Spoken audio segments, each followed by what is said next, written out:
নমস্কার। গল্পসঙ্গীর গল্পের আসরে সকল শ্রোতা বন্ধুদের স্বাগত জানাই। গল্পসঙ্গীর আজকের নিবেদন সুচিত্রা ভট্টাচার্যের লেখা গল্প উজান।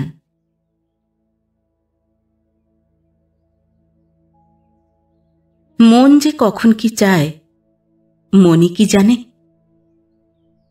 এই যে প্রতিবার পুজোর ছুটিতে কলকাতা ছেড়ে বেরিয়ে পড়ার জন্য ব্যস্ত হয়ে ওঠে নন্দিতা, অথচ বাইরে এসে কদিন যেতে না যেতেই কলকাতার জন্য মন উথাল পাথাল। আবার এই যে ফেরার পথে বুকের ভেতর আরেকটা অন্যরকম দানা দানা কষ্ট। এরকম কেন হয়? এসব সময় নন্দিতার স্নায়ু বড় বেশি টান টান হয়ে থাকে। একটু টোকা পড়লেই বিস্ফোরণ। এবারও তার ব্যতিক্রম হলো না। শেষ মুহূর্তে নির্দিষ্ট কোচ খুঁজে সিট বার্থের দখল নেওয়ার আগেই ছেড়ে দিয়েছিল ট্রেনটা। একটু আগে চাপা ভিড় অনেকটা হালকা হয়ে এলেও এখনো এদিক ওদিক ঘুরছে যাত্রীরা, নিজেদের মালপত্র সামলাচ্ছে।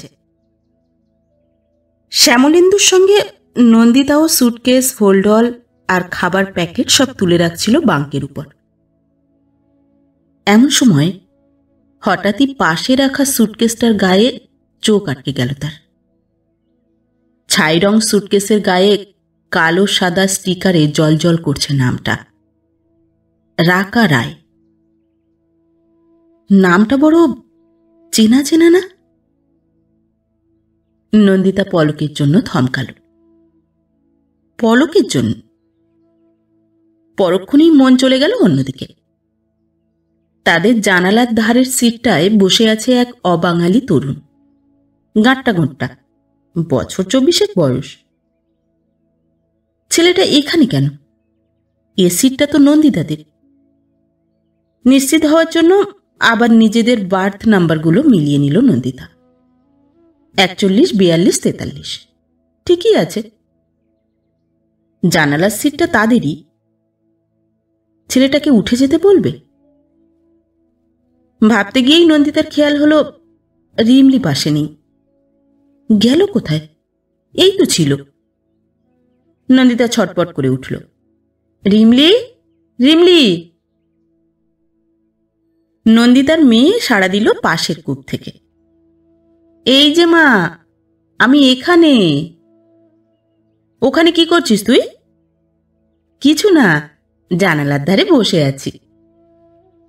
ওখান থেকে কোথাও যেও না যেন। নন্দিতা অবাঙালি ছেলেটার পাশে বসে ওয়াটার বোতল খুলে 2 ঢোক জল খেল। জানালার বাইরে বিকেলের রোদ এখন ঝকমকে পিতল বরণ। সেই রং মেখে দ্রুত পিছনে যাচ্ছে দিল্লির শহরতলি, হারিয়ে যাচ্ছে। নন্দিতার বুকটা আবারও হু হু করে উঠল। কোনো কিছু ফেলে যাওয়া সবসময়ই বড় কষ্টের। সবারই কি এরকম খারাপ লাগে, নাকি শুধু নন্দিতারই? জানলা থেকে চোখ সরিয়ে নন্দিতা নিজেদের কূপটায় চোখ বোলালো আর একবার। নন্দিতা আর শ্যামলেন্দুর মুখোমুখি সামনের সিটে অল্প বয়সী এক স্বামী স্ত্রী।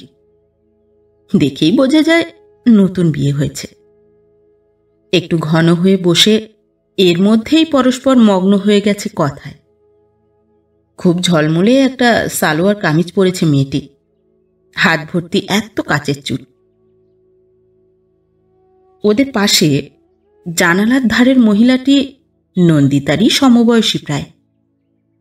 রীতিমতো সুন্দর, টকটকে ফর্সা রং, চোখ দুটো বেশ বড় বড় টানা, কানে দুল নেই, গলায় ইমিটেশন মপচেন। সিঁথির সিঁদুরটা ভীষণ সূক্ষ্ম। হাতে সরু সরু শাঁখা পলা বলে দেয় ভদ্রমহিলা বাঙালি। ইনি কি রাকা রায়? নামটা আগে কোথায় শুনেছে নন্দিতা, কোথায় যেন। নন্দিতা ভদ্রমহিলার সঙ্গে ভাব জমানোর চেষ্টা করল। কলকাতা যাচ্ছেন? মহিলা হাসল ভারী সুন্দর করে। হুম। একা? হ্যাঁ, সঙ্গে দাদার আসার কথা ছিল, আসতে পারল না। দিল্লিতেই থাকেন? হুম, কলকাতায়। দিল্লি এখন আমার বাপের বাড়ি। দাদা থাকে মাকে নিয়ে। আমার দাদাও কিছুদিন দিল্লিতে ছিল। কথাটা বলেই দুম করে আবার অন্যমনস্ক হয়ে পড়েছে নন্দিতা। দাদার সঙ্গে সম্পর্কটা হঠাৎই কেমন চিড় খেয়ে গেল। অথচ একসময় তাকে কি ভালোই না বাসত দাদা। সেও তো একটা বয়স অবধি দাদাই তো নন্দিতার একমাত্র আইডল। কেন এমন হয়? ভাই বোনের সম্পর্ক ছিঁড়ে যায় বিশ্রীভাবে, নাকি সব সম্পর্কের বেলাতেই নিয়ম এক? স্বার্থ এসে পড়লে সব সম্পর্কেরই ভিত নড়ে যায়। তা সে সম্পর্ক ভাই বোনেরই হোক কি স্বামী স্ত্রীর, কিংবা বাবা মা ছেলে মেয়ের, অথবা বন্ধুর সঙ্গে বন্ধুর। অবাঙালি যুবক এমনভাবে ঝুঁকে বসেছে যে বাইরের পৃথিবীটা প্রায় চোখের আড়াল। নন্দিতার খুব খারাপ লাগলো। কিছু কিছু মানুষ এমন স্বার্থপর হয়, কেমন অন্যের জায়গা জুড়ে নির্বিকার বসে আছে দেখো। সামনের মহিলা মুখ ফিরিয়ে দিব্যি বাতাস মাখছে মুখে। নন্দিতা কনুই দিয়ে আলগা খোঁচা দিল শ্যামলেন্দুকে। ওই ছেলেটাকে উঠে যেতে বলো। শ্যামলেন্দু হাতের কাজ সেরে যথারীতি একটা পেপার ব্যাগ খুলে বসেছে। নন্দিতার কথা প্রথমটা ঠিকমতো ধরতেই পারল না। কাকে? চোখ নেই, দেখতে পাচ্ছ না? বিরক্ত হলেও নন্দিতা বেশ নিচু স্বরেই বলছিল কথাগুলো। জানলার ধারে সিটটা আমাদের। শ্যামলেন্দু পাত্তা দিল না। ও এমনিই বসেছে, বসুক না, উঠে যাবে। নন্দিতার গলা উঠল। হ্যাঁ, সবাই তোমার মতো উদার আর কি। আসতে বলো। শ্যামলেন্দু ত্রস্ত চোখে চারপাশটা দেখে নিল। ভাবটা এমন যেন নন্দিতাই লোকটাকে উঠতে বলে কোনো গর্হিত আচরণ করে ফেলেছে। নন্দিতা গুম মেরে গেল। এসব মুহূর্তে তার নিজেকে বড় অসহায় লাগে। শ্যামলেন্দু তার কোনো কথাই সহজে বুঝতে চায় না। এই যে এখন জানালার ধারে বসে প্রচণ্ড হাওয়ায় মাখামাখি হয়ে বুক ভরে একটু দম নিতে চাইছে নন্দিতা। এটাও মুখ ফুটে খুলে বলতে হবে, নতুবা শ্যামলেন্দু কিছুই বুঝবে না। কয়েক সেকেন্ড চুপচাপ থেকে নন্দিতা শেষে রিমলিকেই ডাকল। রিমলি, এবার এদিকে চলে এসো। রিমলি তক্ষুনি দৌড়ে এসেছে।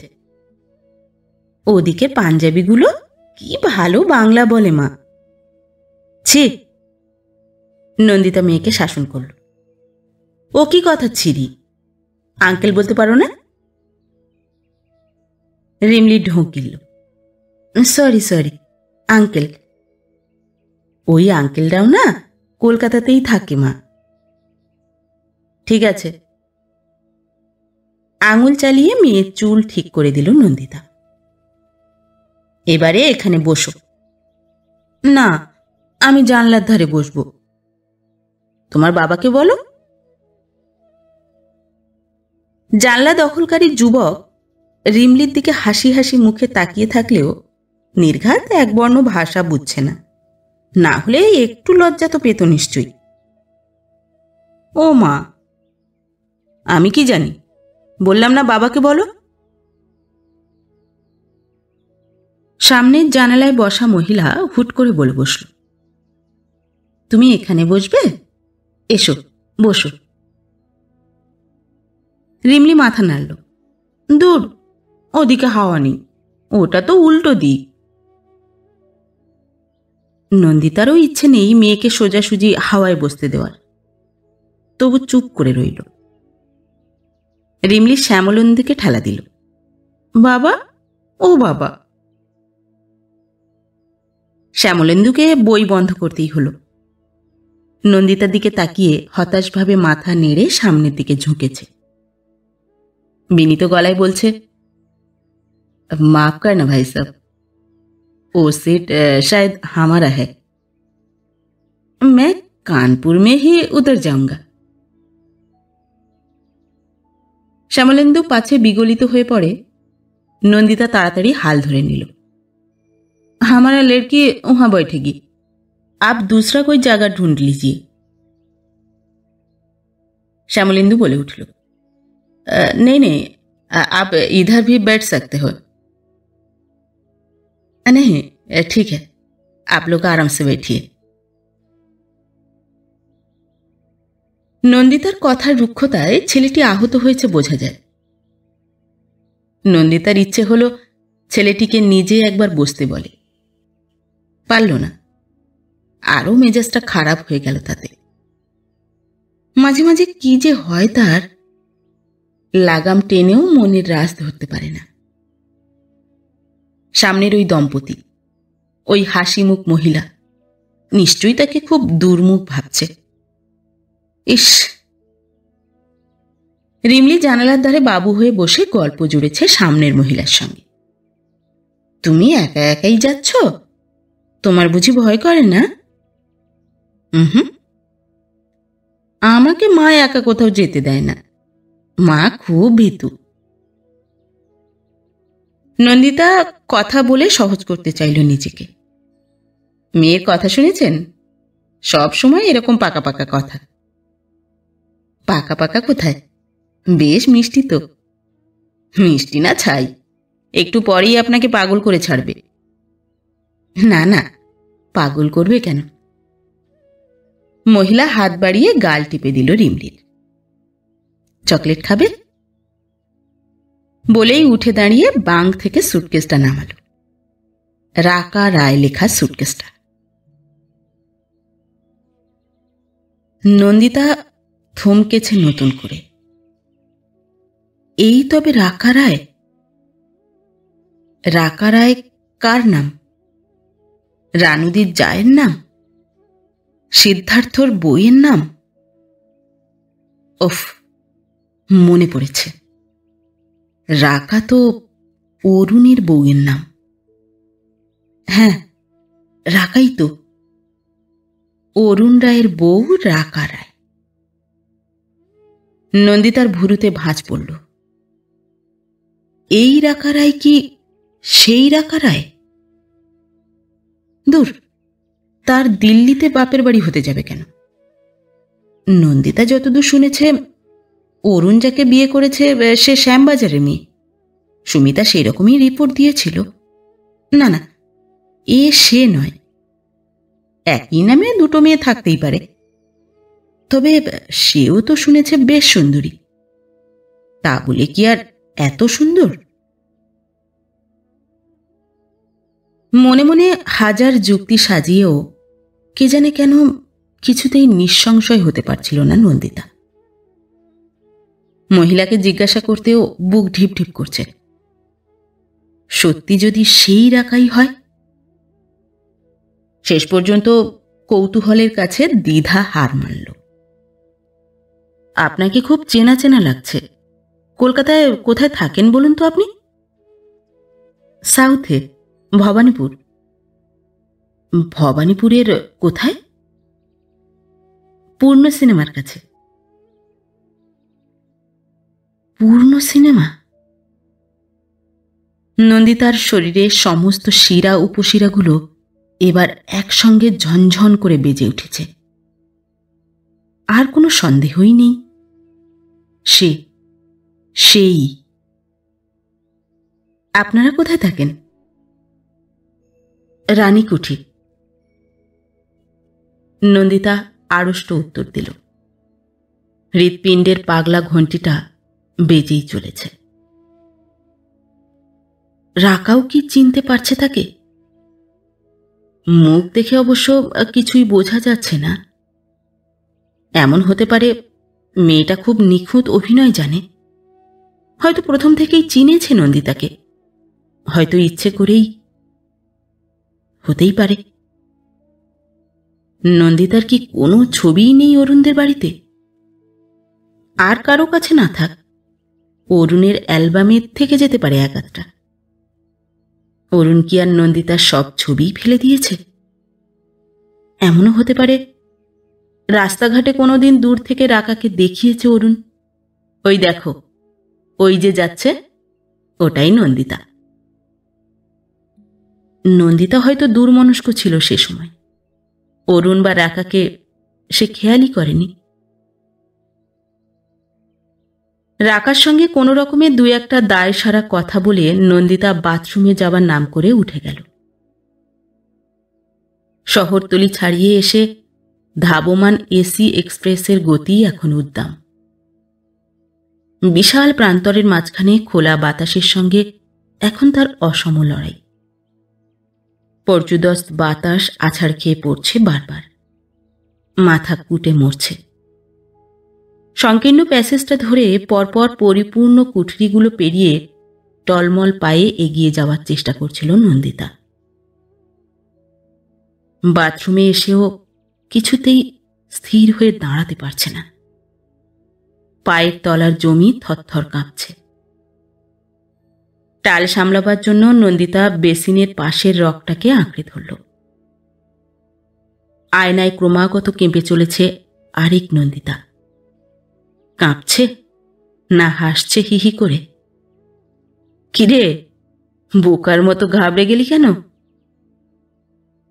অরুণের বউ যদি আমাকে চিনে ফেলে? ফেললে ফেলবে, তাতে তোর কি? আমার অস্বস্তি হচ্ছে। অস্বস্তি হওয়ার কোনো মানেই হয় না। ওই অসভ্য বুনো দানবটা কাকে বিয়ে করলো না করলো, সেই বউ তোকে চিনল কি না চিনল তাতে কি এসে যায়? তুই তো কোনোদিন কোনো অন্যায় করিসনি, ভয়টা কিসের? সেটা ঠিক, আমার জীবনটা অরুণ অতিষ্ঠ করে তুলেছিল। মারধর, অত্যাচার, অন্যায় রকম গার্জেনগিরি। তবে সামলে নে নিজেকে, তোর এখন নিশ্চিত জীবন, স্বামী, মেয়ে। নন্দিতা মুখ চোখে জল দিয়ে বেরিয়ে এলো। গোটা কম্পার্টমেন্টের লোকজন বৈকালিক আলস্য গায়ে মেখে শুয়ে বসে আছে এখন। ঝিমোচ্ছে, গল্প করছে, তাস খেলছে। একটা কূপে অসংখ্য টিফিন বাক্স সাজিয়ে খেতে বসে গেছে এক অবাঙালি পরিবার।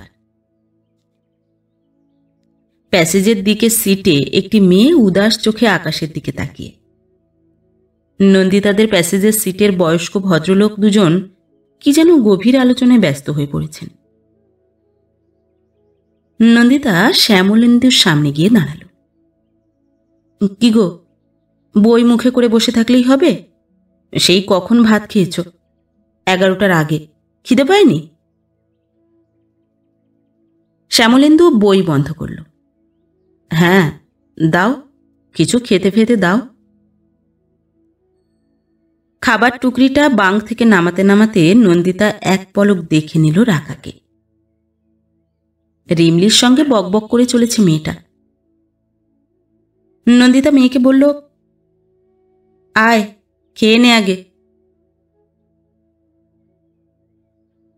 গুম গুম শব্দ তুলে কোনো এক স্টেশনের প্ল্যাটফর্ম পিষে মারিয়ে বেরিয়ে যাচ্ছে ছুটন্ত ট্রেন। স্টেশনে দাঁড়ানো একটি লোকের মুখও পরিষ্কার বোঝার আগে সোজা এক সর্ষে খেতে পৌঁছে গেছে। শেষ বিকেলের আলোয় হলুদ ফুলে লালচে আভা। নন্দিতা বুঝতে পারছিল না রাকাকে কিছু খেতে বলার অনুরোধ করাটা উচিত হবে কিনা। নতুন বিয়ে হওয়া ছেলে মেয়ে দুটোর সঙ্গেও তবে ভদ্রতা করতে হয়। ছেলে মেয়ে দুটো দুজন দু জানালার দিকে তাকিয়ে এখন। রাকার চোখও বাইরের হলুদ প্রান্তরের দিকে। রিমলি এক মুখ সন্দেশ নিয়ে সামনের ছেলেটির সঙ্গে ভাব জমানোর চেষ্টা করল। কাকু, ও কাকু, তোমরাও কি কলকাতায় যাচ্ছ? শ্যামলেন্দু বকল মেয়েকে। ও কি, মুখে খাবার নিয়ে কথা বলছো কেন? কাকুর গায়ে পড়বে যে। রিমলি সঙ্গে সঙ্গে নিজস্ব ওয়াটার বটল মুখে লাগিয়ে জল খেয়ে নিয়েছে। এবার কথা বলি? রিমলি চোখ ঘোরানোর ভঙ্গি দেখে ছেলে মেয়ে দুটো হেসে কুটিপাটি। রাকা আর শ্যামলেন্দুও। ছেলেটি কাছে টানল রিমলিকে। নাম কি গো তোমার? রিমলি। না না, প্রজ্ঞা পারমিতা আচার্য। ওরে বাবা, তুমি স্কুলে পড়ো? নিশ্চয়ই। কোন ক্লাস? নার্সারি 2। রিমলি উত্তর দিয়েই উল্টে প্রশ্ন ছুঁড়েছে। এটা বুঝি তোমার নতুন বউ? কি করে বুঝলে? বারে, নতুন বিয়ে হলেই তো এতটা করে সিঁদুর পড়ে। আমার পিসিও পড়ত। মেয়েটি খিলখিল করে হেসে উঠল। এখন বুঝি আর পড়ে না? কই আর পড়ে? বলতে বলতে রাকার দিকে হাত দেখাচ্ছে। ওই আন্টিটার মতো পড়ে, সরু করে একটু। নন্দিতা মেয়ের মাথায় চাঁটি মারল। অনেক হয়েছে, এবার চুপ করো। আহা, বলুক না, ছেলে মানুষই তো বলছে। রাকা হেসেই চলেছে। এরকম কটকটি বাচ্চা আমার ভীষণ ভালো লাগে। আমার মেয়েটা আবার কথা বেশি বলে না, গুন্ডামি করে। ভয়ানক গেছো। অরুণের মেয়ে হলো কবে? এ খবরটা তো জানা ছিল না।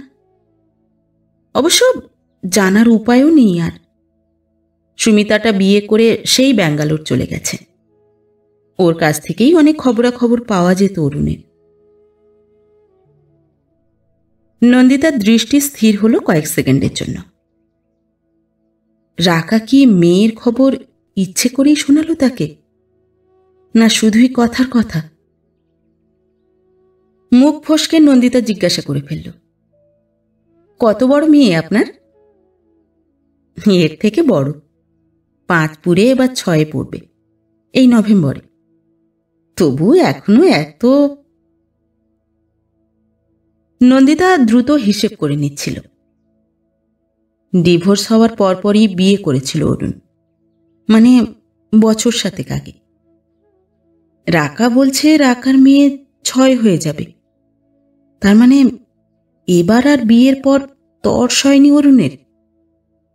অথচ তাদের বিয়ের পর নন্দিতার কোনো কথাতেই অরুণ কান দেয়নি। এত তাড়াতাড়ি বাচ্চা হলে লাইফের আর রইল কি?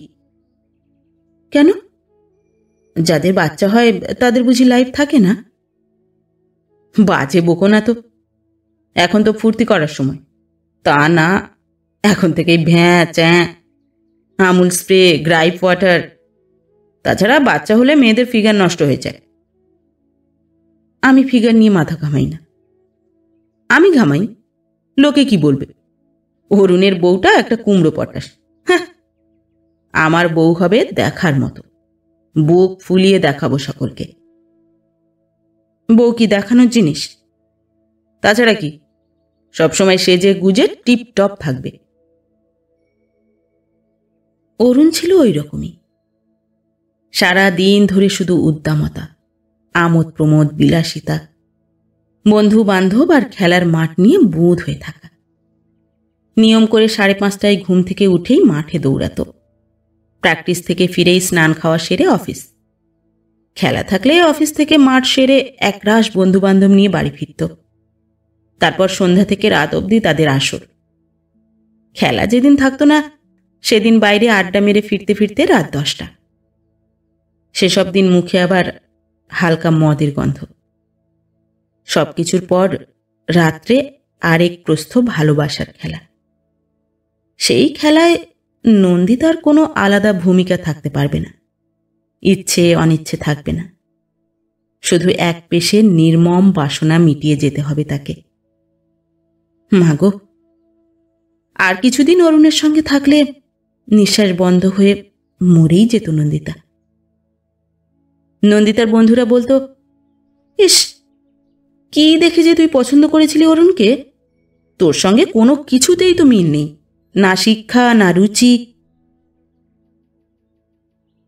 নন্দিতা বোঝাতে পারত না, ভালোবাসার জোয়ার এলে শিক্ষা, রুচি, বিচার বিবেচনা সব খড়কুটোর মতো ভেসে যায়। অরুণকে তো সত্যি সত্যি একসময় ভালোবেসেছিল নন্দিতা। অরুণের ঝোড়ো আবেগ চুম্বকের মতো টেনেছিল তাকে।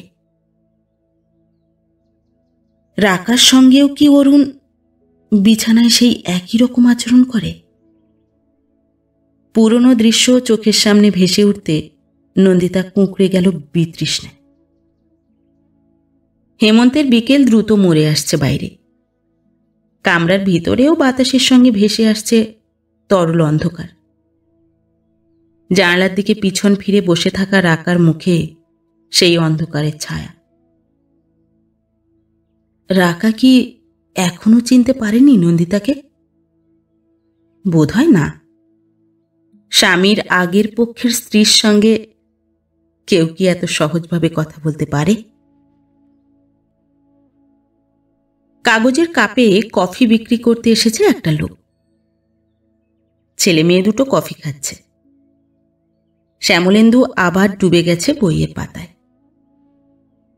লোকটা সারাক্ষণ বই মুখে করে বসে থাকতে কি ভালোই না বাসে। বাড়িতেও সারাক্ষণ মোটা মোটা বই। সংসারের কোনো খোঁজ খবরই রাখে না।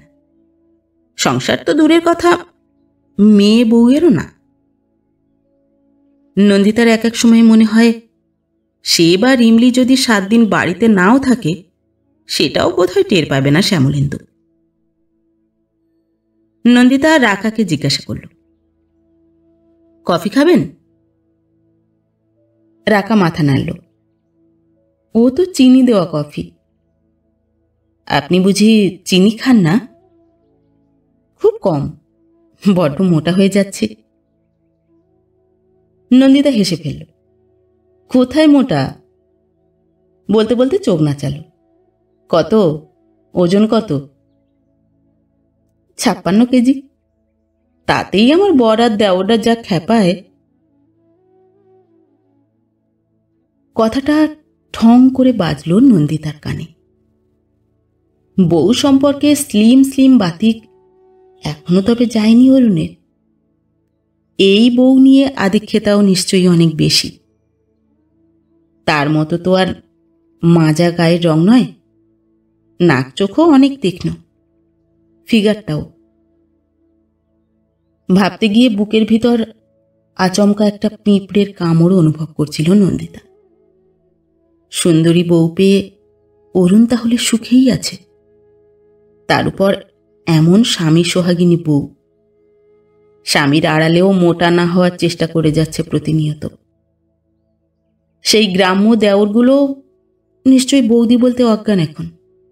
তরুণ, বরুণ, প্রকাশ, সারাদিন ধরে 3 জন শুধু হাহা করে চিল্লাত। সকাল, দুপুর, বিকেল, রাত্রির 4 বেলা এক গলা করে ভাত গিলে গলির মোড়ে দাঁড়িয়ে চিৎকার করে যেত ফুটবল, ক্রিকেট, হকি, যা হোক একটা কিছু নিয়ে। গোটা পাড়া মাত করে রাখত।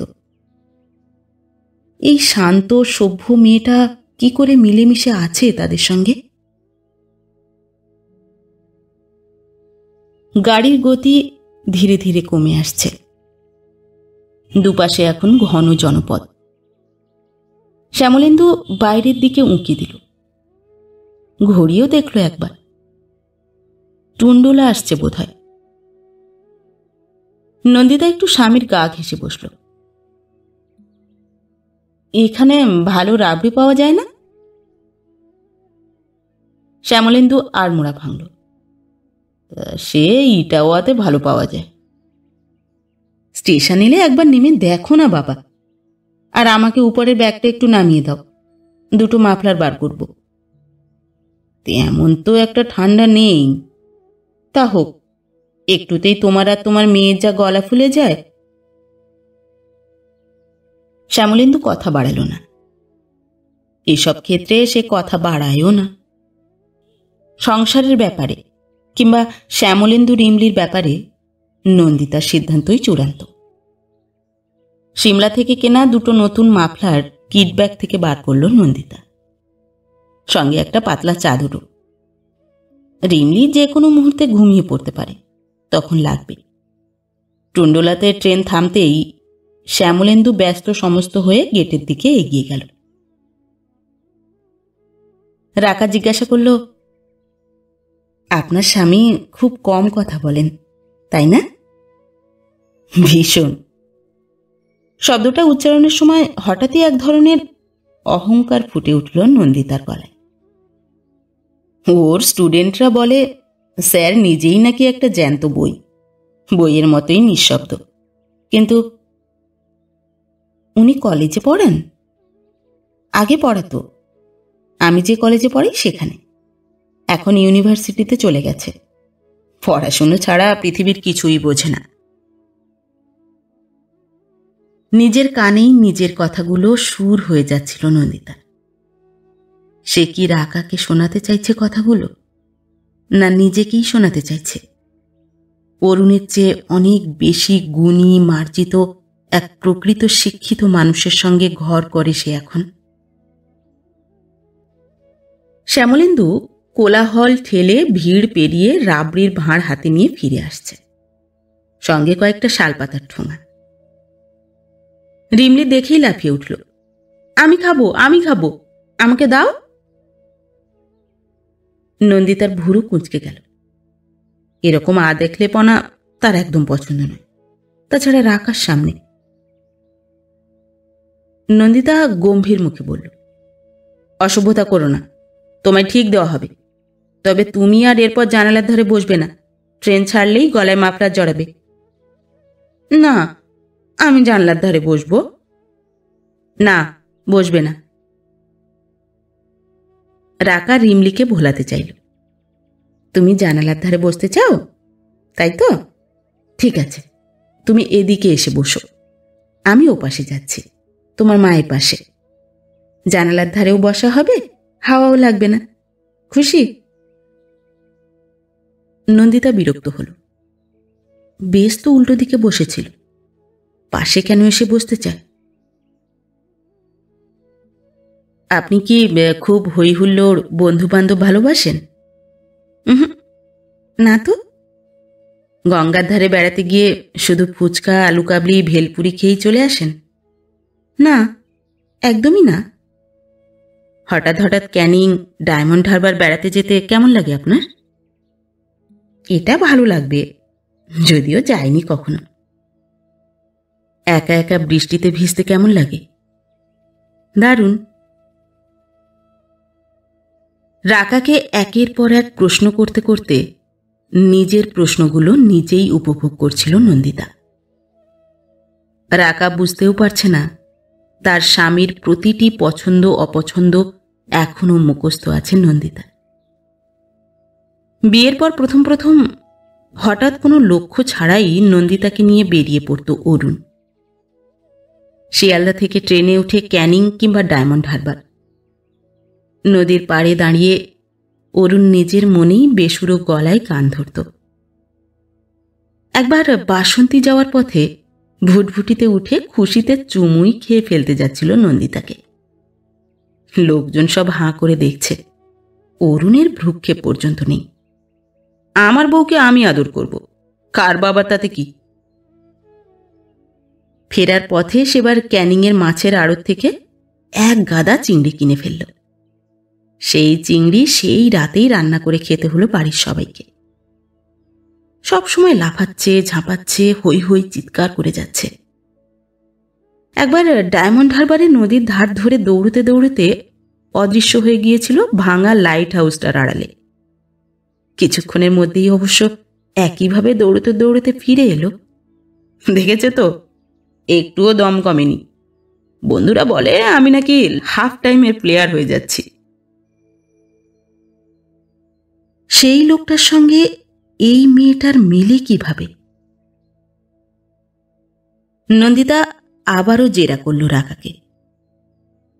আপনি কি হিন্দি সিনেমা দেখতে ভালোবাসেন? মানে বাজারে যেসব মারপিট নাচ গানের ছবি চলে আর কি। খুব একটা বাসি না, দেখি মাঝে মাঝে। মোগলাই খানা খেতে কেমন লাগে আপনার? খারাপ লাগে না, কিন্তু আপনি আমাকে এসব প্রশ্ন কেন করছেন বলুন তো? নন্দিতা উত্তরটা এড়িয়ে গেল। পাশে রাখা অ্যালুমিনিয়াম ফয়েলের প্যাকেট ফাঁক করে রাতের খাবারটা দেখে নিল একবার। ট্রেনের খাবার তার এমনিতেই ভালো লাগে না, আজ তার তো আরও ইচ্ছে করছে না খেতে। শ্যামলেন্দু খাওয়া শেষ করে আপার বার্থের বিছানায় উঠে গেছে। আজই বোধহয় পেপার ব্যাগটা শেষ না করে ছাড়বেন। সন্ধে নামার মুখে মুখে রিমলি একটু ঘুমিয়ে নিয়েছিল। এখন আর 10টার আগে তার চোখে ঘুম আসবে না। পাশের কূপে 3-4টে ছেলে তাস খেলছে। রিমলি তাদের পাশে গিয়ে বসে আছে। বেরিয়ে ফেরা একদল ছেলের তাস খেলার এখন মুগ্ধ দর্শক সে। ছেলেগুলো খেলার থেকে হইহল্লাতেই বেশি আগ্রহী। মাঝে মাঝেই হিন্দি গানের কলি গেয়ে উঠছে 2-1 জন। নন্দিতাদের কূপের ছেলে মেয়ে দুটো নিচু গলায় কথা বলতে বলতে ফিকফিক করে হাসছে। রাকা মোড়ক খুলে রুটি বার করল। বললেন না তো, ওসব প্রশ্ন করলেন কেন? নন্দিতা আলতো হাসল। ট্রেনে আলাপ হলো, বন্ধুত্ব হলো, বন্ধুর কি ভালো লাগে না লাগে জানতে নেই? রাকার মুখ দেখে স্পষ্ট বোঝা যায় সে নন্দিতার কথা বিশ্বাস করেনি। বিশ্বাস করানোর দায়ও নেই নন্দিতার। তার শুধু অবাক লাগছে, মেয়েটা তাকে দেখে একদমই চিনতে পারল না। আশ্চর্য। নন্দিতার তবে আর একটা ছবিও নেই অরুণদের বাড়িতে? ও বাড়ি ছাড়ার সময় নন্দিতা তার বেশিরভাগ ছবিই নিয়ে এসেছিল, হানিমুনের ছবিগুলো। তবু একটাও কি? অরুণ তাকে তবে পুরোপুরি মুছে ফেলেছে জীবন থেকে, কোনো স্মৃতিচিহ্নই রাখেনি? নন্দিতার বুকটা টনটন করে উঠল। খাবারগুলো আরো বিস্বাদ এই মুহূর্তে। রাকা জিজ্ঞাসা করল, আপনাদের কি জয়েন্ট ফ্যামিলি? না। বিশাল লম্বা একটা নিঃশ্বাস গড়িয়ে এলো নন্দিতার বুক থেকে। আমার শ্বশুরবাড়ি নর্থ বেঙ্গলে, কুচবিহার। ওখানে সবাই আছেন, শ্বশুর শাশুড়ি ভাসুর। কলকাতায় ভাড়া থাকেন? আগে থাকতাম, রিসেন্টলি আমরা একটা ফ্ল্যাট কিনেছি। আপনারা দুজনে বেরিয়ে যান, মেয়েকে নিয়ে প্রবলেম হয় না? সে তো একটু হয়ই, একটা রাত দিনের বিশ্বাসী লোক আছে, এই যা। রাকা বলল, হ্যাঁ, আমার অবশ্য সেদিক দিয়ে খুব সুবিধে। বাড়িতে শাশুড়ি আছেন, দেওর, যা। আমি অফিস গেলেও মেয়ে কখনো একা হয় না। আপনি চাকরি করেন? নন্দিতা বিস্ময়ে হতবাক। করি, ব্যাংকে, আমার কর্তার ব্রাঞ্চে। একটা ভয়ানক হিংস্র রাগ গুমড়ে উঠছিল নন্দিতার বুকের ভেতরে। সে কলেজে চাকরির অ্যাপ্লিকেশন করেছে শুনেই মুখ হাঁড়ি হয়ে গিয়েছিল অরুণের মার। অরুণ রাগে ফেটে পড়েছিল, আমার বউ চাকরি করতে যাবে? কভি নেই। নন্দিতা যুক্তি দেখিয়েছিল, ভেবে দেখো, দুজনে চাকরি করলে কত সুবিধা হবে। এত বড় একটা সংসার তোমার একার উপর বেশি চাপ পড়ে যায়। তোমার পয়সায় আমি সংসার চালাবো? চললে ক্ষতি কি? কত ভালোভাবে থাকা যাবে বলো তো। যেখানে খুশি বেড়াতে যেতে পারবো, পছন্দসই জিনিস কিনবো। কি পছন্দ মতন জিনিস তুমি পাও না শুনি? এই তো সেদিন 1,500 টাকা দামের একটা শাড়ি কিনে দিলাম। আসলে চাকরিটা ছুতো, তুমি এখন উঠতে চাইছো। মূর্খের মতো কথা বলো না তো। মূর্খ জেনেই তো বিয়ে করেছিলে আমাকে। এই মূর্খের প্রেমেই হাবুডুবু খেয়ে তেজ দেখিয়ে বেরিয়ে এসেছো বাড়ি থেকে। আমি ওভাবে কিছু বলতে চাইনি, তুমি মিছিমিছি জট পাকাচ্ছ। সব কথা মুখে বলে বোঝাতে হয় না, হাব ভাবে বোঝা যায়। তোমার মনটা এত নিচু? রাগে, দুঃখে, অপমানে 3 দিন অরুণের সঙ্গে কথা বলেনি নন্দিতা। অরুণ নরম হয়নি এতটুকু। সেই লোক নিজের অফিসের মেয়েকে বিয়ে করে দিব্যি সুখে ঘর করছে। কবে থেকে ভালোবাসা চলছিল রাকার সঙ্গে? নন্দিতার সঙ্গে ছাড়াছাড়ি হওয়ার আগে থেকেই কি? সেই কারণেই নন্দিতার সঙ্গে নিজের অজ্ঞাতেই গলায় ঝাঁঝ ফুটল নন্দিতার। বিয়ের অনেক আগে থেকেই আপনাদের তবে আলাপ বলুন? রাকা হাসছে ঠোঁট টিপে। আমি আগে একটা অন্য ব্রাঞ্চে ছিলাম। এই ব্রাঞ্চে বদলি হয়ে আসার পরও সেরকম প্রেম টেম কোনোদিনই হয়নি। কলিগরাই প্ল্যান করে।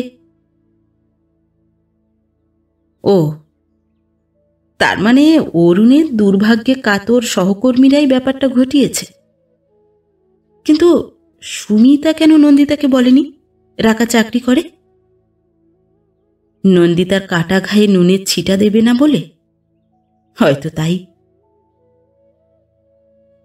নন্দিতার বুকে ঢেউ ভাঙছিল ক্রমাগত। রাকার বেলায় চাকরি করা নিয়ে আপত্তি নেই অরুণের। অরুণের মাও দিব্যি মেনে নিয়েছেন ব্যাপারটা। খুশি মনে রাকার মেয়েকে সামলান দিনভর। এই চেতনাটা যদি ওদের আগে আসতো। নন্দিতাকে এখন কলেজে গিয়ে প্রতি মুহূর্তে ভাবতে হয় রিমলি কি করছে, কি খাচ্ছে, স্কুল থেকে ঠিকমতো ফিরছে তো। একটা যদি দেওর ননদ থাকতো নন্দিতার, না হয় তারা তরুণ বরুণদের মতোই হতো। নন্দিতার সংসারটা বড় বেশি ফাঁকা ফাঁকা। রাকা জানালার কাঁচ নামিয়ে নিয়েছিল। নন্দিতা সেটা তুলে প্রায় ভর্তি অ্যালুমিনিয়াম ফয়েলটা ছুঁড়ে দিল বাইরে।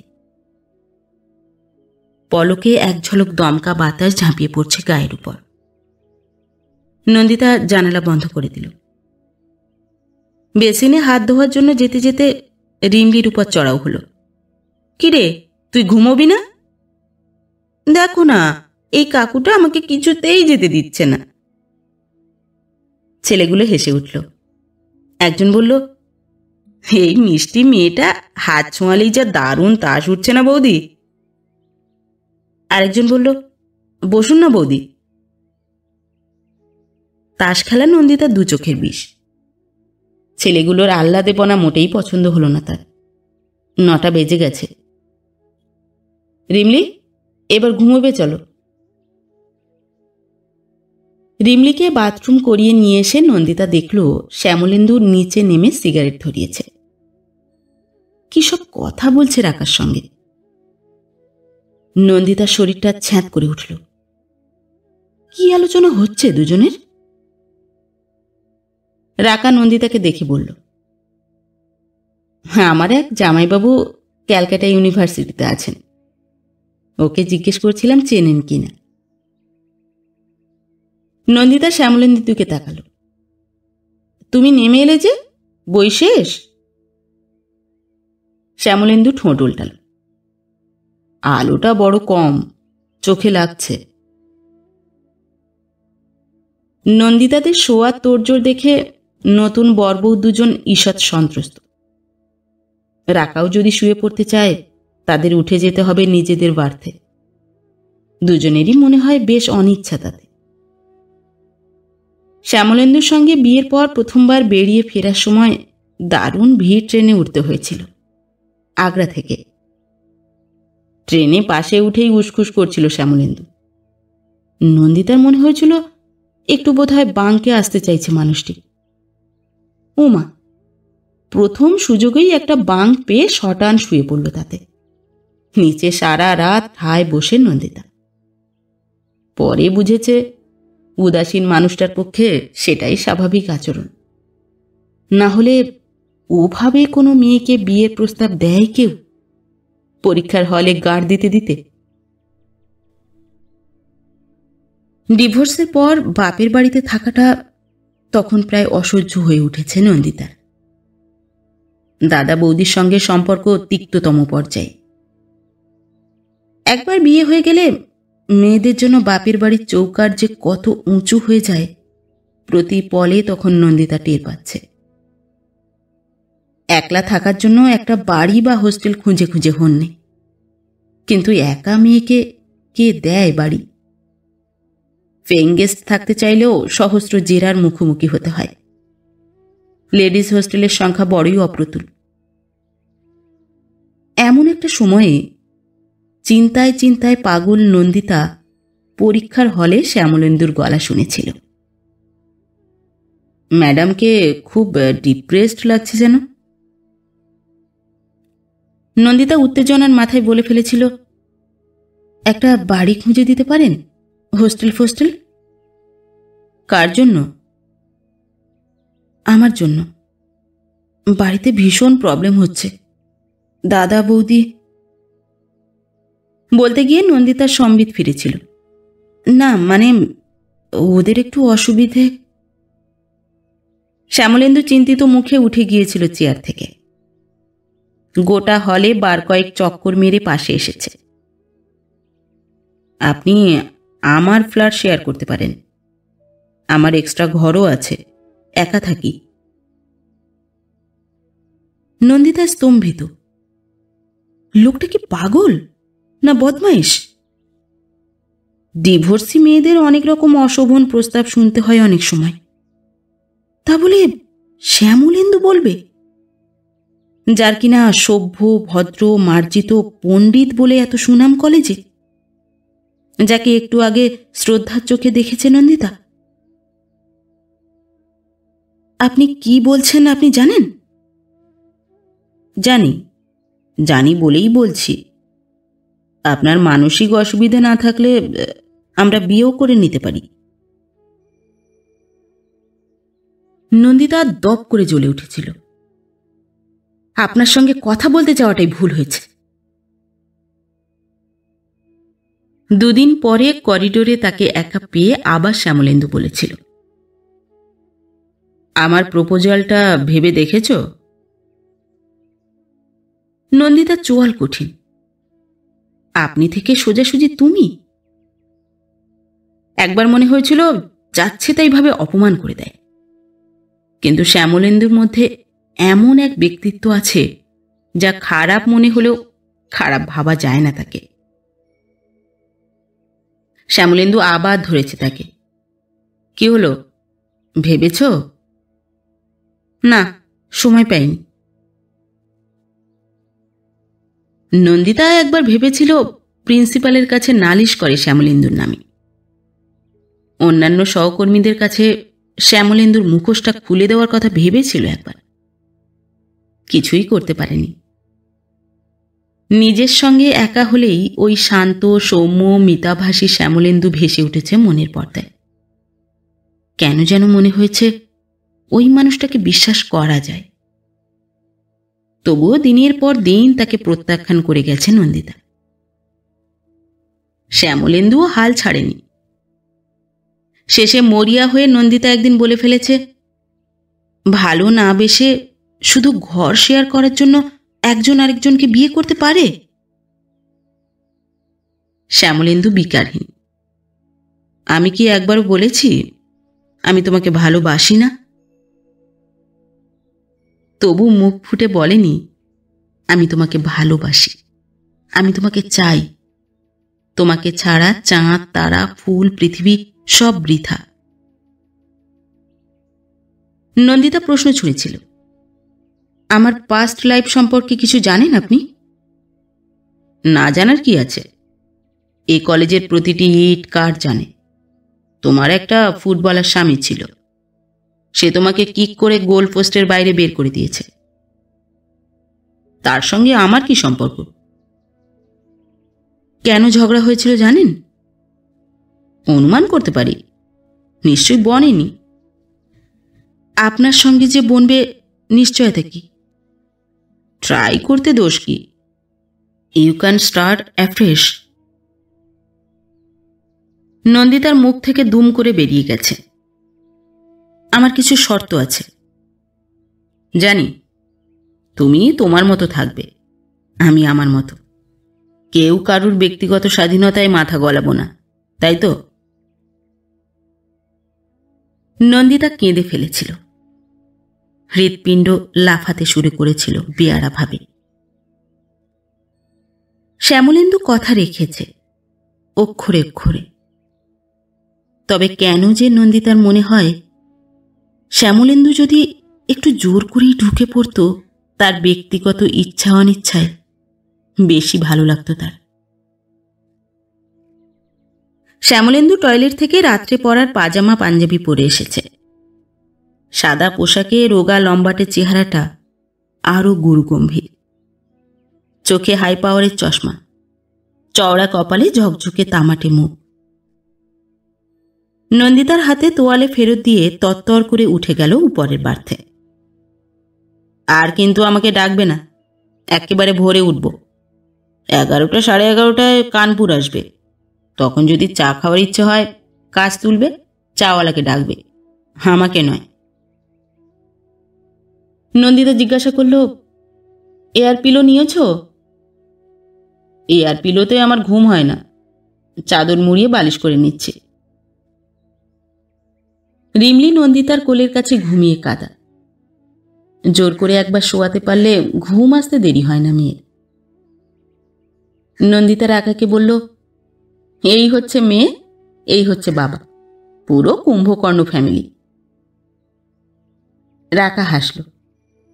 যাই বলুন, আপনার হাজবেন্ড কিন্তু দারুণ হ্যান্ডসাম। কথাটা শুনতে ভালো লাগলেও নন্দিতা তেমন খুশি হতে পারল না। অরুণ অনেক বেশি ম্যানলি ছিল। কৃষ্ণপক্ষে গাছপালা, ক্ষেত, নদী সবকিছুর উপর এক ছায়ার আস্তরণ দেখতে পায় নন্দিতা। চাঁদের আলো থাকলেও জ্যোৎস্নার মায়াবী আনন্দ যেন হালকা কালো পর্দায় ঢেকে রেখেছে কোনো অদৃশ্য জাদুকর। আঁধার মাখা কাচের মধ্যে দিয়ে দূরের এক একটা বাড়ির টিম টিম আলো হঠাৎ হঠাৎ মাটির বুকে তারার মতো ফুটে উঠেই মিলিয়ে যাচ্ছে। তারপর কাচের গায়ে শুধুই নিজের মুখের আবছা প্রতিচ্ছবি। ঘুমন্ত কামরার মৃদু আলোয় নিজের সেই প্রতিচ্ছবিকেও কেমন অলৌকিক মনে হচ্ছিল নন্দিতার। রহস্যময়। কে সে? কি চেয়েছিল এতদিন ধরে? এখন কি চায়?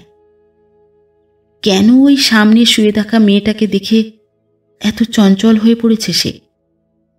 তবে কি? রাকা পাশ ফিরল সামান্য। বন্ধ চোখ খুলেছে। ঘুমোবেন না? ট্রেনে আমার ঘুম আসে না, বসে বসেই ঢুলে নিই একটু। আমারও আসে না। তাহলে শুয়ে রয়েছেন কেন? এদিকে এসে বসুন, গল্প করি। রাকার চোখ ছলছল করে উঠল। মেয়েটার কথা মনে পড়ছে। কতদিন দেখিনি মেয়েটাকে। মার অসুখ শুনে হুড়মুড় করে বেরিয়ে পড়লাম। কবে এসেছেন দিল্লিতে? সেই 1 অক্টোবর স্টার্ট করেছিলাম। আজ 21। মেয়েকে সঙ্গে নিয়ে এলেই তো পারতেন। মাথা খারাপ? মেয়ের বাবা মেয়ে ছাড়া একদিনও থাকতে পারে না। মেয়েও চোখে হারায় বাবাকে। মার জন্য অত কান্নাকাটি নেই, ছোট্ট থেকেই। রাকা ফোঁস করে শ্বাস ফেলল। শুধু তার বাবা কেন, ঠাকুমা কাকারও এমনভাবে সারাদিন আগলে রাখে, ওদের ছেড়ে মেয়ে কোথাও গিয়ে থাকতেই পারে না। নন্দিতা সন্তর্পণে ঠাট্টা ছুঁড়ল এবার। মেয়ের মাকে বুঝি তার বাবা চোখে হারান না? রাকা হেসে ফেলল। প্রথম প্রথম হারাতো। মেয়ে হয়ে গেলে মায়েদের কি আর দর থাকে? রাকার স্বর বলছে রাকারও কোথাও একটা গোপন কষ্ট আছে। কি সেটা? নন্দিতা খুব সাবধানে প্রশ্ন ভাজল। আপনার বর কেমন? আমার বরের মতো গোমড়া মুখ না হাসি খুশি? মন ভালো থাকলে হাসি খুশি, মন বিগড়লে গোমড়া। আপনার সঙ্গে যখন প্রথম পরিচয় হয় তখন কেমন ছিলেন? সব ছেলেই যেমন থাকে, খুব লাইভলি। রাকার গলা কি একটু কেঁপে গেল? উত্তর দিতে একটু বেশি সময় নিল? নন্দিতা ঠিক বুঝতে পারল। সে জানতে চেষ্টা করছিল কত তাড়াতাড়ি তাকে ভুলেছে অরুণ। একেবারেই কি ভুলে গেছে? একসময় অরুণ যে তাকে সাংঘাতিক ভালোবাসত তাতে তো কোনো সন্দেহই নেই। একটু পাশবিক, একটু উগ্র, এই যা। সেই অরুণ দিব্যি অন্য একটা মেয়ের প্রেমে হাবুডুবু খেয়েছে। এ কথা কি করে বিশ্বাস করে নন্দিতা? রাকা নির্ঘাত চেপে যাচ্ছে। হয়তো অরুণের বিষণ্ণ মুখটাই তাকে আকৃষ্ট করেছিল বেশি। হয়তো অরুণের অতীত যন্ত্রণাই পথ করে দিয়েছিল মসৃণ প্রেমের। হয়তো, কেন, নিশ্চয়ই তাই। নিজের মনে অরুণের নতুন করে প্রেমে পড়ার যুক্তিগুলোকে সাজাতে পেরে এক ধরনের তৃপ্তি পাচ্ছিল নন্দিতা। শ্যামলেন্দু বলতো, নন্দিতা যদি তাদের বিয়েটাকে ম্যারেজ অব লাভ না বলতে পারে, ম্যারেজ অব কনভিনিয়েন্স বলতে আপত্তি কি? নন্দিতা আর শ্যামলেন্দুর বিয়ের সংজ্ঞা যদি তাই হয়, রাকা অরুণের বিয়েটাকে কি বলা যায়? ম্যারেজ আউট অফ সিম্প্যাথি, না ম্যারেজ অফ ফিজিক্যাল নিড? গুমগুম শব্দে ট্রেনটা একটা ব্রিজ পার হচ্ছে। নিশুদ রাতে নদী পেরোনোর এই শব্দটা বড় বেশি প্রকট হয়। রাকা উঠে এসেছে নন্দিতার পাশে। গায়ে একটা পাতলা চাদর জড়িয়ে নিয়েছে। নন্দিতারও শীত শীত করছিল। কোন অদেখা ফাঁক ফোঁকর দিয়ে যে ছুরির ফলার মতো তীক্ষ্ণ বাতাস হানা দেয় রাতের ট্রেনে, কে জানে। রিমলিটাও ঠান্ডায় কুঁকড়ে গেছে। নন্দিতা মেয়ের গায়ে কম্বল ঢেকে দিল ভালো করে। অনেকক্ষণ পর কথা বলল। আপনার মেয়ের স্কুল? South point. আপনার মেয়ে? আপাতত পাড়ার একটা নার্সারিতে, দেখি এরপর ওয়ানে কোথায় ভর্তি করা যায়। আজকাল ভালো স্কুলে ভর্তি করার যা ঝামেলা। ঝামেলা বলে ঝামেলা? আমার মেয়েকে যে কি করে! অবশ্য সব হ্যাপা আমার কর্তাই সামলেছে। সেই রাত থেকে লাইন দিয়ে ফর্ম আনা, অফিস কামাই করে মেয়েকে পড়ানো, কাকে সব ধরে টরে অনেক কাঠখড় পুড়িয়ে। মেয়েকে ভালো স্কুলে দেওয়ার জন্য তো ওর ঘুম চলে গিয়েছিল। নন্দিতার বুক ফাঁকা হয়ে গেল। রিমলির লেখাপড়া নিয়ে শ্যামলেন্দুর বিন্দুমাত্র মাথা ব্যথা নেই। কিছু বলতে গেলে হেসে উড়িয়ে দেয় নন্দিতাকে। কুচবিহারের অনামী স্কুল থেকে পাশ করে আমি যদি ইউনিভার্সিটির মাস্টারিতে পৌঁছতে পারি, আমার মেয়েও যে কোনো স্কুলে পড়ে যেখানে পৌঁছবার ঠিক পৌঁছবে। তুমি নিজেই বা কি এমন কনভেন্ট বা পাবলিক স্কুলে পড়েছিলে? নন্দিতা তর্ক করেও বোঝাতে পারে না সময় এখন অন্যরকম। ইঁদুর দৌড়ে নাম লেখাতে গেলে একটা দামি খাঁচার ভেতর ঢুকতে হয় আজকাল। বোধহয় কোনো সিগন্যালে ট্রেনের গতি সামান্য কমেছিল। আবার সশব্দে দৌড়তে শুরু করেছে এক্সপ্রেস। নানা ভঙ্গিতে বেজে উঠছে ধাতব ঝঙ্কার। নন্দিতার মনেও সেই ঝঙ্কারের প্রতিধ্বনি। প্রতিধ্বনি নাকি আর্তনাদ? গলার কাছে একটা চোরা কষ্ট ডেলা বাঁধতে চাইছে বারবার। শ্যামলেন্দুই বা কম নিষ্ঠুর কিসের? অরুণ তার ইচ্ছা অনিচ্ছা জাহির করত গলার জোরে। একবার সিনেমা যেতে রাজি হয়নি বলে নন্দিতার হাত মুচড়ে দিয়েছিল। আর শ্যামলেন্দুর ইচ্ছা অনিচ্ছা এতই সূক্ষ্ম যে নিকটতম সম্পর্কের মানুষজনও তার হদিশ পায় না। যখন পায় তখন অজান্তেই ওই নিস্পৃহ মানুষটার ইচ্ছা অনিচ্ছার শিকার হয়ে যায়। এতদিন সেটা ভালোভাবে বোঝার সুযোগ পায়নি নন্দিতা। আজ যেন হঠাৎই এই রাতের গাড়িতে বসে উত্তেজনাহীন নিরীহ স্বভাব শ্যামলেন্দুর নাড়ির ঠিকানা পেয়ে যাচ্ছে সে। এই তো এবারই, যেমন এবারই তো সমুদ্রে যেতে চেয়েছিল নন্দিতা। একটিবারও আপত্তি না জানিয়ে মেয়েকে শুধু পাহাড়ের গল্প শোনাতে শুরু করলো শ্যামলেন্দু।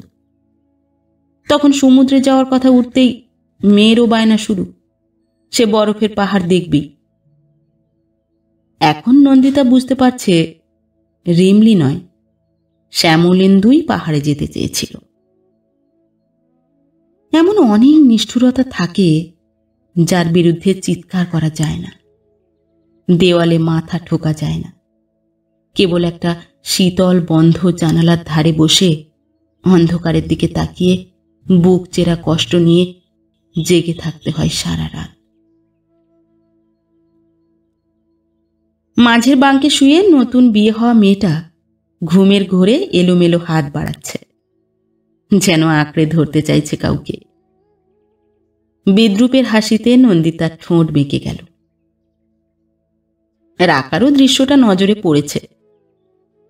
নন্দিতার কানে কানে বলল, আহারে, এক বাঙ্কে যদি শুতে পারত দুজনে। নন্দিতার ঠোঁট থেকে বিদ্রুপ মুছে গিয়ে এক ধরনের হাসি ফুটে উঠল। চান্স পেলে সেভাবেও যায় অনেকে, আমি গেছি। রাকার চোখে অবিশ্বাস। যা। নন্দিতা বলল, সত্যি। বোম্বে যাওয়ার সময় প্যাসেজের দিকের বার দুটো পেয়েছিলাম। গোটা রাত্রির ও একবারও উঠল না উপরে। তবে যে বলেছিলেন উনি একটু রোমান্টিক নন, হ্যাঁ? সে তো কথার কথা। একেবারে অন্য মানুষ ছিল সে সময়। বৃষ্টি পড়লে কিছুতেই আমাকে ছাতা খুলতে দেবে না। একই ছাতার নিচে দুজনকেই আধ ভেজা হতে হবে। হুমা, তাই? লজ্জার কথা আর কি বলবো। নিজের হাতে শাড়ি গয়না পছন্দ করে কিনে আনতো, এনেই হুকুম, শিগগির সব পরে এসো, দেখব তোমাকে। রাকা খিলখিল করে হেসে উঠল। সত্যি? আপনার পর? নন্দিতা আরাম করে সিটে মাথা রাখল, হাসল চোখ বুজে। মনে মনে বলল, সেটা আমার বর ছিল না রে, তোর বর। গানের কলিটা শুনে পিত্তি জ্বলে উঠেছিল নন্দিতার। আর চোখে দেখল রাকার ভুরুতেও ভাঁজ পড়েছে। শ্যামলেন্দু পাটনা থেকে কেনা ইংরেজি কাগজটা চোখের সামনে মেলে ধরে নিজেকে আড়াল করার চেষ্টা করছে। মোকাম স্টেশন থেকেই হারে রে করে উঠে পড়েছে ছেলেগুলো। তার আগে পাটনা ছাড়ার পর থেকেই অবশ্য ট্রেনে বেশ ভিড়। দিনের বেলাতে এসব ট্রেনে রিজার্ভেশনের কোনো বালাই থাকে না। কন্ডাক্টর, গার্ড, চেকার ফেকার সব উধাও। ঠেলে ঠুলে যে যেখানে পারছে জায়গা করে নিচ্ছে এখন। নন্দিতা আর রাকাদের সিটে জনাপাঁচেক দেহাতি বুড়ি বসে পড়েছে গাদাগাদি করে। ছেলেগুলো নন্দিতাদের ক্রিপের সামনে ভিড় করে দাঁড়িয়ে। রাকা, নন্দিতা, শ্যামলেন্দু তিনজনই পরিষ্কার বুঝতে পারছে কাকে উদ্দেশ্য করে এই অশালীন উচ্ছ্বাস। নতুন বিয়ে হওয়া মেয়েটিকে দেখে পুলক আর ধরে রাখতে পারছে না ছেলেগুলো। মেয়েটি মাথা নিচু করে একটা ম্যাগাজিন পড়ার চেষ্টা চালিয়ে যাচ্ছে। ছেলেটির চোখ মুখ লাল, চোয়াল শক্ত। রাকা নন্দিতার কানের কাছে ফিসফিস করে উঠল, এসব রাফিয়ানগুলোর জন্য লং ডিস্টেন্স ট্রাভেল করাই মুশকিল হয়ে যাচ্ছে আজকাল। রিমলি হাঁ করে ছেলেগুলোর মুখের দিকে তাকিয়ে রয়েছে। নন্দিতা মেয়ের ঘাড় ধরে তার মুখ জানালার দিকে ঘুরিয়ে দিল। শ্যামলেন্দু এখনো ইংরেজি দৈনিকের আড়ালে। নন্দিতা নিচু গলায় শ্যামলেন্দুকে বলল, পাশের কূপের ছেলেগুলোকে ডাকো না, কিংবা ওদিকের পাঞ্জাবি ভদ্রলোকদের। লাভ হবে না, তার থেকে বরং ইগনোর করার চেষ্টা করো। কিউল ফিউলে নেমে যাবে মনে হয়। মনে করো না মেট্রো চ্যানেলের গান শুনছ। নন্দিতা চুপ করে গেল। জানে কথা বলে লাভও নেই। কলকাতার রাস্তাঘাটে হাঁটার সময় দু চারটে টিটকিরি যে তাকে শুনতে হয়নি তা নয়। শ্যামলেন্দু হয়তো তখন পাশেই তার। কখনো অপমানে নাকের পাটা ফুলে উঠলেও শ্যামলেন্দুর কোনো তাব উত্তাপ নেই। ঘর দৌড়ে পোকামাকড় থাকে না, ওগুলো হলো রাস্তার পোকামাকড়। এদের টিকা টিপ্পনি গায়ে লাগাতে আছে। ঝেড়ে ফেলো না, মেরে ফেলো। বলেনি, বললেও শ্যামলেন্দু গায়ে মাখত না। ঠিক আরেকটা কোনো বক্তৃতা দিয়ে প্রসঙ্গ এড়িয়ে যেত তার শান্তিপ্রিয় বিদ্বান স্বামী। নন্দিতার মাথা ঝাঁঝা করে উঠল। অত্যন্ত অসভ্য ভঙ্গিতে ছেলেগুলোর মধ্যে একজন মাঝের সরু প্যাসেজটায় ঢুকে দাঁড়িয়েছে। কারণ ছাড়াই ঝুঁকে পড়ে জানালা দিয়ে বাইরের দৃশ্যাবলী দেখার চেষ্টা করছে। দেখতে দেখতে মেয়েটির গায়ের উপর হুমড়ি খেয়ে পড়ল। মেয়েটি ভয়ে জড়সড়। মেয়েটির বর আর নীরবে থাকতে পারল না। ভুল হিন্দিতে বলে উঠল, ঠিক সে দাঁড়ানে নেই সকতা ক্যা? সঙ্গে সঙ্গে বাকি ছেলেগুলো ভেঙচে উঠেছে। ক্যা দাদা, ঠিক সে দাঁড়ানে নেই সকতা ক্যা? একজন বিহারি ভদ্রলোক পিছন থেকে বোধহয় শাসন করার চেষ্টা করলেন ছেলেগুলোকে। উত্তরে যুবকের দল অট্টহাসিতে ফেটে পড়েছে। মেয়েটি ভয়ে কেঁদে ফেলে প্রায়। তার থেকেও বেশি ভয় পেয়েছে রাকা। নন্দিতার ডান হাতের কবজি চেপে ধরেছে প্রাণপণে। নন্দিতারও শীত দাঁড়া বেয়ে একটা হিম স্রোত ওঠানামা করছিল। বেশ বুঝতে পারছে সামনের ছেলেটি চিৎকার করে উঠতে চাইছে, সাহস পাচ্ছে না। আর কেউ এগিয়ে না এলে অতগুলো ছেলের সঙ্গে সে পেরে উঠবে কেন? অক্ষম রাগে চোখ মুখ তার দপদপ করছে। ট্রেনটার গতি ক্রমে ধীর হয়ে এলো। গুড়গুড় আওয়াজ বাজিয়ে একটা ব্রিজে উঠে পড়েছে গাড়িটা। উদ্ধত ছেলেগুলো চেঁচিয়ে উঠল সঙ্গীর উদ্দেশ্যে, আরে ও শ্যামা, ছোড় দে দুলহানিয়া কো। শ্যামলেন্দু নন্দিতার হাঁটুতে হাত রাখল। কিউল এসে গেছে, এবার সব নেমে যাবে। সত্যি তাই। ট্রেন পুরোপুরি থামার আগেই ধাক্কাধাক্কি করে নেমে যাচ্ছে ছেলেগুলো। প্ল্যাটফর্মে নেমে জানালার ধারে এসে হাসির ফোয়ারা তুলল। ভাবটা এমন, কেমন মজা করলাম, ভয় দেখালাম তোদের। ট্রেন ছাড়ার পর শ্যামলেন্দু নতুন করে খবরের কাগজে মন ডুবিয়েছে। যেন এতক্ষণ যা ঘটল তা কোনো স্বাভাবিক দৈনন্দিন ঘটনা ছাড়া আর কিছু নয়। যেন এতক্ষণ ছেলেগুলোর হল্লাবাজিতে শুধু শুধুই বিঘ্ন ঘটছিল তার পড়ায়। অথচ রিমলি, সেও বেশ আহত হয়েছে ছেলেগুলোর বিলাল্লাপনে। মেয়েটিকে সান্ত্বনা দেওয়া সুরে বলছে, তুমি মন খারাপ করো না আন্টি, দুষ্টু লোকগুলোকে বড় হলে আমি পুলিশে ধরিয়ে দেব। ছেলে মেয়ে দুটো হাসার চেষ্টা করছে। শ্যামলেন্দুর মুখেও মৃদু হাসি। নন্দিতার মাথা গরম হয়ে গেল। হঠাৎই ঝাঁঝিয়ে উঠেছে শ্যামলেন্দুকে। হাসবে না একদম, তখন ভয়ে চুপ করে থাকলে। শ্যামলেন্দুর মুখ থেকে হাসি মুছল না। কি করতে পারতাম বলো, ওরা ওরকমই। পারবে না যখন, তখন হাসবেও না। ছেলেটি নিজেকে ঠান্ডা করার জন্যই বোধহয় উঠে গেল সামনে থেকে। মেয়েটি চোখ বুজে হেলান দিয়েছে সিটে। রাকা অসম্ভব রকম চুপচাপ। নন্দিতা রাকার মুখের দিকে তাকাতে পারছিল না। অরুণ থাকলে এতক্ষণে এই কামরায় যে একটা খুনোখুনি কাণ্ড ঘটে যেত তাতে কোনো সন্দেহই নেই। একবার ক্যানিং লোকালে দুটো ছেলে নন্দিতাকে চোখ মেরেছিল বলে সোজা গিয়ে দুহাতে দুজনের কলার চেপে ধরেছিল অরুণ। কোনো প্রস্তুতির অবকাশ না দিয়ে প্রচণ্ড জোরে ঘুষি মেরেছিল একজনের চোয়ালে, লাথি চালিয়েছিল অন্যজনের পেটে। ছেলে দুটোও ছাড়ার পাত্র নয়, মুহূর্তে উল্টে আক্রমণ হেনেছে। অরুণও নাছোড়বান্দা। মারপিট করতে করতে নাক মুখ কেটে রক্ত ঝরেছে, তবু অরুণকে ছাড়াতে পারেনি আর সব প্যাসেঞ্জাররা। অবিরাম চিৎকার করে যাচ্ছিল অরুণ, মেয়েদের হিড়ি দেওয়া, হ্যাঁ, তোদের আমি চোখ উপড়ে নেব। লজ্জায় ট্রেনের দেওয়ালে মিলিয়ে যেতে ইচ্ছে করছিল নন্দিতার। এই মুহূর্তে মনে হচ্ছে শ্যামলেন্দুর জন্য ট্রেনের দেওয়াল খোঁজা উচিত। ভাগ্যিস রাকা তাকে চিনতে পারেনি। চিনলে ভাবত এক কাপুরুষ নপুংসককে বিয়ে করেছে তার স্বামীর আগের পক্ষের বউটা। রাগুক মারুক ধরুক, একটা চনমনে উত্তাপ ছিল অরুণের মধ্যে। শ্যামলেন্দু বড় বেশি শীতল, যান্ত্রিক, ভীতু ধরনের। পড়াশোনার জগতে নিজেকে স্বেচ্ছাবন্দী করে যেন গোটা সাইবেরিয়া বুকের ভেতর পুরে রেখেছে লোকটা। রাকা বুঝি পড়ে ফেলেছে নন্দিতার মনের ভাবটাকে। নরম গলায় বলে উঠল, ওর উপর অত রেগে যাচ্ছেন কেন?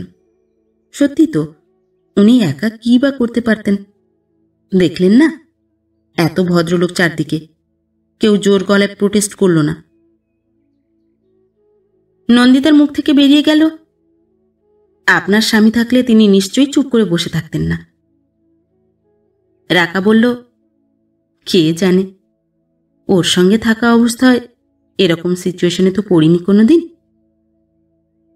নন্দিতা মনে মনে বলল, আমি পড়েছি, আমি জানি। অরুণ শ্যামলেন্দু নয়, অরুণের ভেতর প্রকৃত সাহস আছে, স্ত্রীর প্রতি প্রকৃত ভালোবাসাও। মন যে কি চায়, মন কি তা জানে? এই যে সারাটা সকাল ধরে, সারাটা দুপুর ধরে শ্যামলেন্দুর সঙ্গে ভালো করে কথা বলতে ইচ্ছে করল না। সারাক্ষণ ধরে শুধু অরুণের স্মৃতি রিন রিন করে বেজে চলল অন্তরে।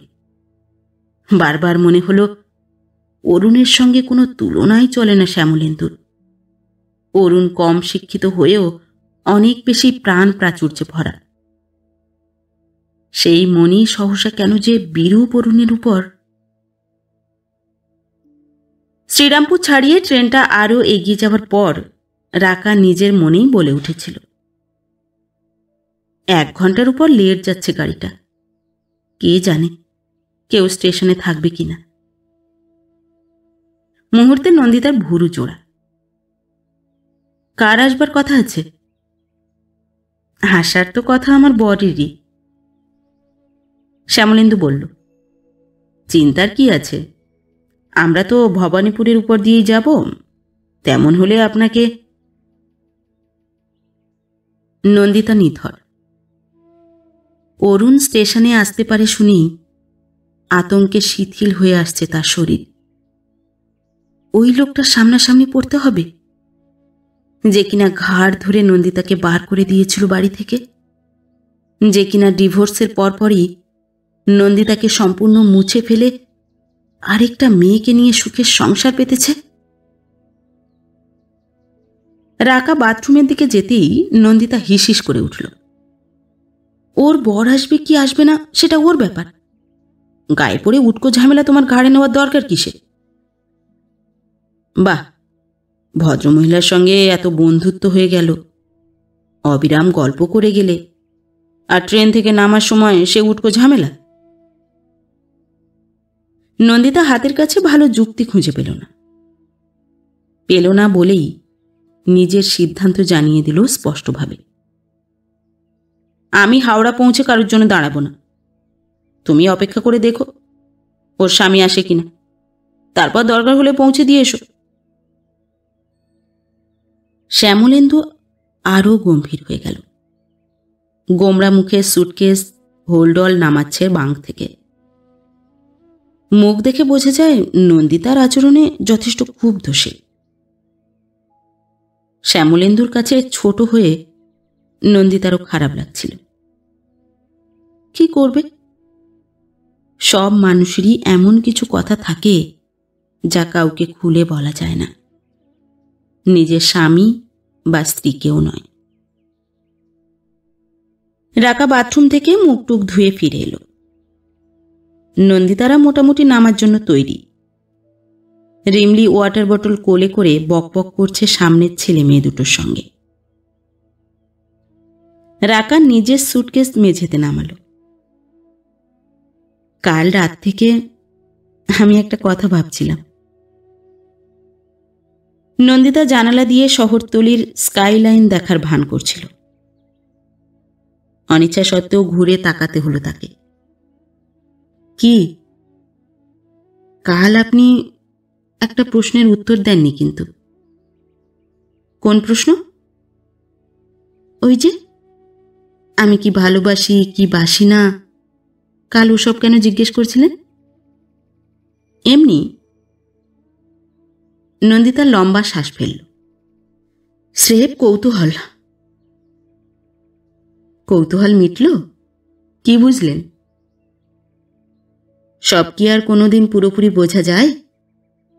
সব কৌতূহল মেটে মানুষের? নন্দিতা মুখে হাসি রাখার চেষ্টা করল। কিছুটা আন্দাজ পেলাম বই কি। রাকা লঘু স্বরে হেসে উঠল।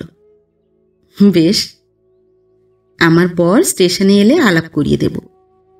ওর সঙ্গে কথা বললে আরেকটু আন্দাজ বাড়তেও পারে। মন্থর গতিতে কারশেড পেরিয়ে প্ল্যাটফর্মে ঢুকছে ডাউনের গাড়ি। নন্দিতার নিঃশ্বাস বন্ধ হয়ে এলো। ট্রেন দাঁড়ানোর সঙ্গে সঙ্গে রিমলিকে নিয়ে নন্দিতা আগে ভাগে নেমে পড়েছিল কামরা থেকে, রাকাকে অবাক করে দিয়ে। শ্যামলেন্দুকে মাল নামাতে একটুও সাহায্য না করে নেমেই একটা মোটা থামের আড়ালে লুকিয়েছে নিজেকে। শেষ সন্ধ্যাকালে গোটা স্টেশন চত্বর জুড়ে এখন অফিস ফেরত যাত্রীদের অবিরাম স্রোত, ভরা জোয়ারের মতো। সকলেই ঘরে ফেরার জন্য মরিয়া এখন। নন্দিতার হাঁটু দুটো টিপ টিপ কাঁপছিল। অবাধ্য চোখ বারবার ভিড় মারিয়ে খুঁজছে অরুণকে। অরুণ এসেছে কি আদৌ? হয়তো এসেছে, হয়তো আর সব কোচগুলোতে উঁকি মেরে খুঁজছে বউকে। মানুষ তো এভাবেই আপনজনকে খুঁজে বেড়ায়। শ্যামলেন্দুও কুলির মাথায় মাল চাপিয়ে ব্যস্ত চোখে খুঁজছে নন্দিতাকে। নন্দিতা এক দৌড়ে গিয়ে স্বামীর হাত আঁকড়ে ধরল। তাড়াতাড়ি চলো বলল বটে, তবুও কেন যে বেয়ারা পা দুটো থেমে পড়তে চাইছে নন্দিতার। ফিরে ফিরে চোখ পিছন দিকেই যায়। এক চিলতে দেখা যদি হতোই অরুণের সঙ্গে, ক্ষতি কি হতো? ভাবতে গিয়ে ভাবনা হোঁচট খেয়েছে আচমকা। আশ্চর্য, এ কি বোকামি করল সে? অরুণ যে এই রাকারই স্বামী তা তো নাও হতে পারে। নন্দিতা একবারও রাকাকে তার স্বামীর নাম জিজ্ঞাসা করেনি, সম্পূর্ণ ঠিকানাটাও। পূর্ণ সিনেমার কাছাকাছি দুজন রাকা থাকতেই পারে। নন্দিতার পা দুটো পুরোপুরি নিশ্চল হয়ে গেল। ফিরে গিয়ে দেখবে? থাক, যদি সত্যি সত্যি অরুণই হয়, যদি হয়। ভিড়ের চাপে স্থির হয়ে দাঁড়ানো যাচ্ছে না। একটা বড় বড় ধাক্কায় কিছুটা পিছিয়ে গিয়েছিল নন্দিতা। আবারও এক ধাক্কায় বুকটা ধক করে উঠেছে।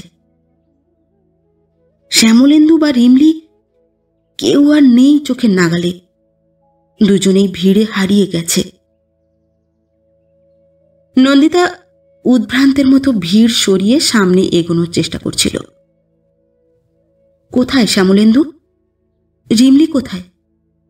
কাউকেই দেখা যাচ্ছে না। বড় বেশি উটকো লোক এসে পড়েছে মাঝখানে। হায় রে, নন্দিতা এখন কি যে করে।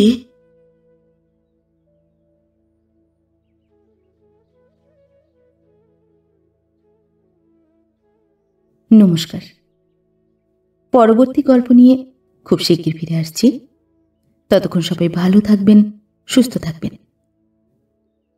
গল্প পাঠ কেমন লাগলো অবশ্যই কমেন্ট করে জানাবেন, এবং ভিন্ন ভিন্ন স্বাদের অডিও স্টোরি শোনার জন্য অবশ্যই চ্যানেলটি সাবস্ক্রাইব করবেন। ধন্যবাদ।